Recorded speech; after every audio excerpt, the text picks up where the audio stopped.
and welcome to our Toronto. We're coming to you from Queen Street. Throughout the month of February, you may notice some streetcars are wrapped with some new art. It's all part of a Black History Month collaboration between the TTC and AstroSankofa Arts Initiatives. That's an organization dedicated to public art. We met up with the group's artistic director at OCAD University, where he studied.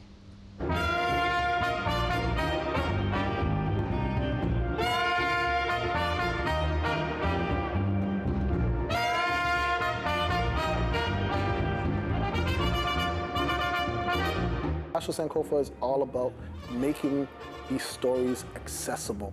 Anyone can access and connect to these works, and having them in these spaces, these high populated spaces, these high trafficked places, it allows people to think about the positive aspects of these people and their stories and how you can bring that into your own daily life. Larger-than-life images, all aimed at inspiring Torontonians to learn more about our city's history, specifically the stories of Black community heroes. This year's theme, celebrating those who broke barriers, from the courtroom to center ice.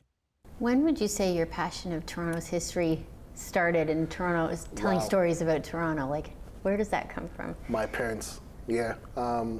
My dad has a great memory, and when he came here from Jamaica, he made it a point in case to know as much as he can about the Black community here. And then my mom as well was a very avid reader. She had the Britannia encyclopedia.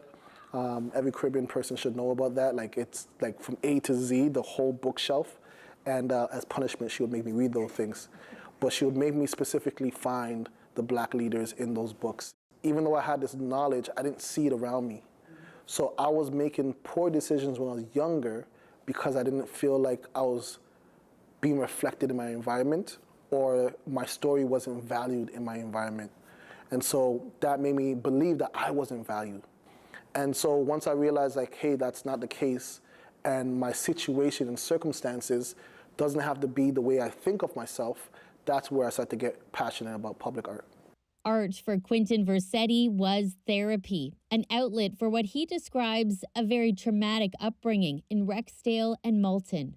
I saw friends and family members succumb to violence, and I was subject to some of that violence as well. And so art became that output that allowed me to try to make sense of this fast-paced world that I found myself in.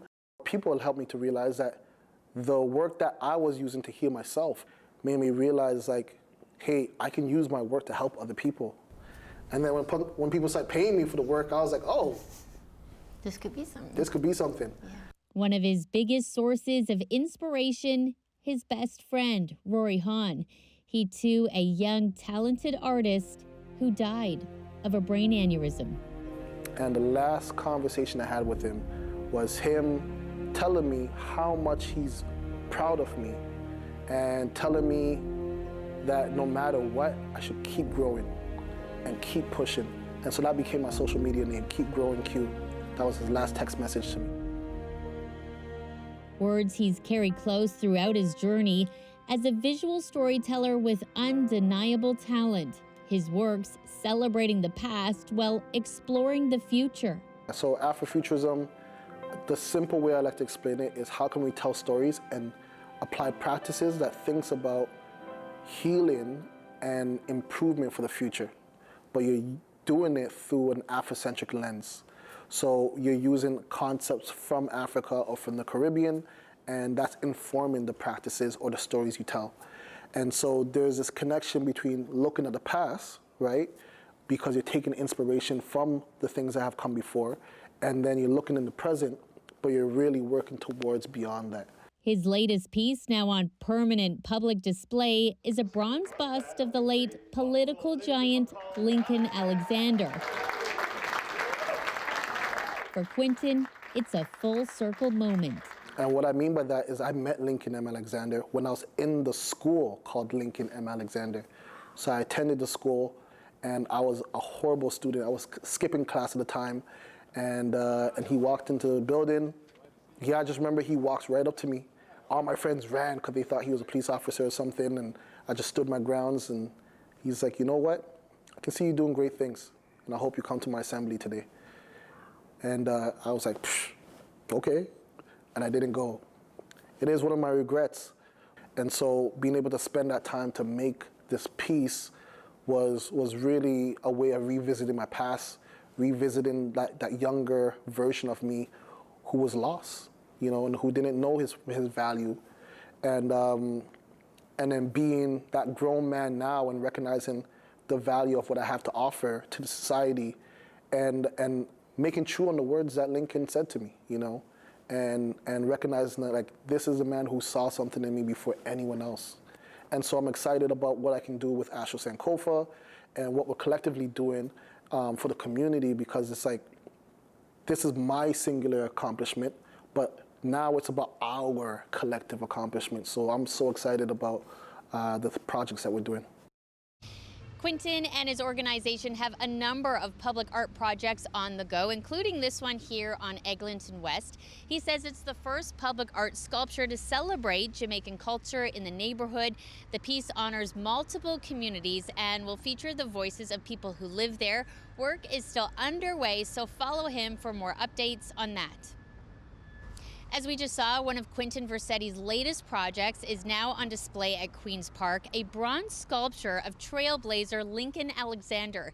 Here's more from that special day when it was unveiled on Lincoln Alexander Day.